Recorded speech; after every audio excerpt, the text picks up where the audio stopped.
Due to the unpopular demand, I'm going to continue doing these videos to try to explain the training sessions, more or less for the instructors, but this is good for the members who want to watch these videos, just to kind of get an idea exactly what we're looking to do. So, on Monday, skill work, power clean, focus on front rack position, how to get mobility and get comfortable in the catch.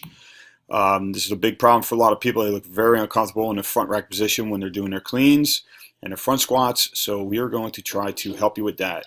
I also posted a video on the page, on the family page. You might want to watch that. Some really cool mobility stuff. Rolling out the lats. Everybody thinks it's their wrists are real tight. Roll out your lats, your triceps, etc., and continue doing it just about every day or every other day until you start gaining more mobility.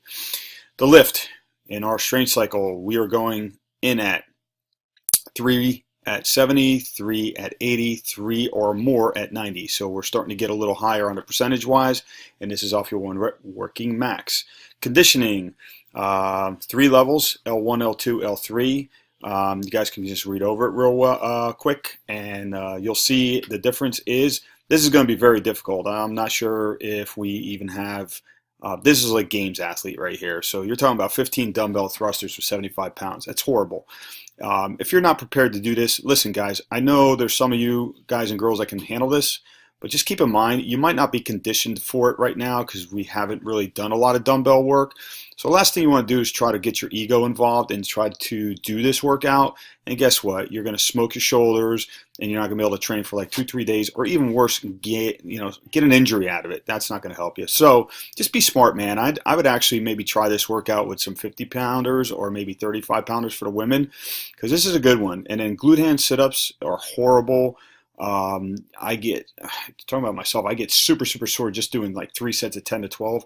Just be careful with these if you're going to try this workout. If you've been conditioned, you've been doing a lot of glute hand sit-ups, but I see a lot of people doing, that's awesome. But if you haven't been doing glute hand sit-ups on a regular basis, I really insist that you don't do a lot of glute ham sit-ups. That's a lot.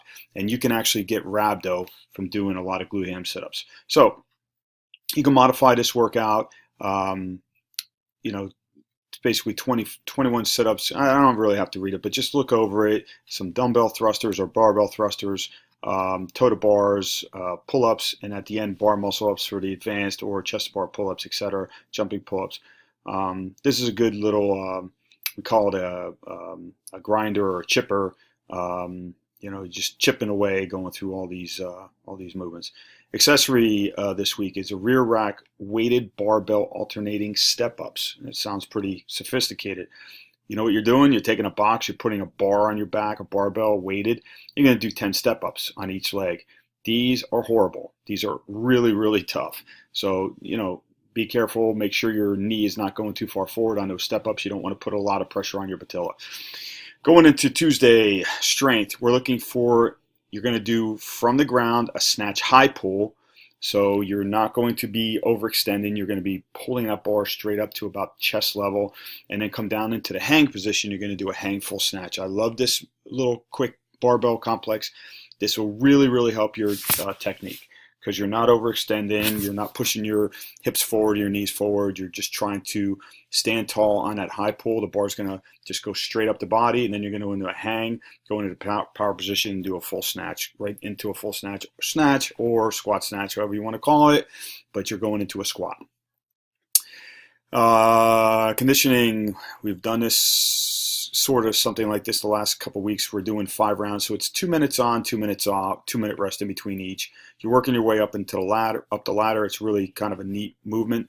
So we're going with most likely power snatch. Okay, that's what I'm looking for. So power snatch and burpees, working your way up. So 2-minute starts, three power snatch, 3 burpees, 6 power snatch, 6 burpees. And 2 minutes up, you stop wherever you left off. Pick up. If you finished your 9 snatch and then you're basically on 6 burpees, you're going to go into 7, 8, 9 when the 2 minutes is up. I'm going to put the weight in here. It looks like I forgot to put a weight. I'll put that in there after I'm done with this video. Conditioning on, accessory, 1 arm kneeling strict press with a kettlebell or a dumbbell. I'd rather see you with a kettlebell, but make sure you're doing it right, 3 by 8 each arm. A quick little video if you want to click on it and review it. Kind of explains exactly what I'm looking for. Keeping the glute, midline, everything nice and tight when you're doing these. Doesn't have to be super heavy weight. This is actually a unilateral work. It's excellent. So, which means one arm, one leg, whatever. So just go ahead and do that as an accessory at the end. This is not going to be something where the coach is going to be watching you. He's going to be busy teaching classes, but take a look at the video, and if you have a question, as long as he's not busy teaching a class, he can help you out. He or she, sorry. Wednesday, you are going to do 2 20-minute AMRAPs, or I'm sorry, EMOMs. So on every minute on a minute, the first minute, you're going to do a 1-minute row for calories, okay? Relatively max effect on that. Then the next minute, 1-minute double unders, as many as you can do. Take a 5-minute rest. Then we're going to do another 20-minute EMOM. Now you get a minute max calories on the assault bike, and then a minute max. It depends on what level you're at. Ring rows, pull-ups, chest bar pull-ups. So I'm looking for a pulling movement. Scores total calories plus double unders plus pulls. So whichever one you use. Thursday, we're going into the bench. I love the bench. So 3 by 70, 3 by 80, 3 or more at 90. So bench or shoulder press. It's got to be strict if you're doing a shoulder press. There is absolutely no knee bend in a strict press. Conditioning level 1, 20-minute. This is actually, I love this stuff. It's a 20-minute EMOM. So you're going to, when the time is called, you're going to go power clean. And I want it to be relatively heavy. If you're a beginner, level 1, level 2, I want you to kind of focus on your technique. So you're going to do a power clean, suggested weighs 95 or 65, and then you're going to do 30 jump rope. If you guys are able to get, even I don't care if it's 5 double unders, really need you to start working on your double unders. If you don't have them, there is no reason why anybody should not be able to do double unders. If you're relatively new, I totally get it, but you got to keep working on them to get them. I don't care if you spend a whole minute just attempting.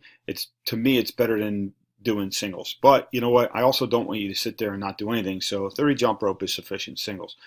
The funny thing is, man, a lot of people have a hard time doing singles because they're so used to doing double unders if they've been doing it for a while. So while we're on that point, you guys might want to consider, because I just seen a CrossFit main site workout come out, single unders, and I've seen a whole article about how a lot of advanced athletes can't even do a single under because they haven't done them in so long. I think I programmed them quite a while ago.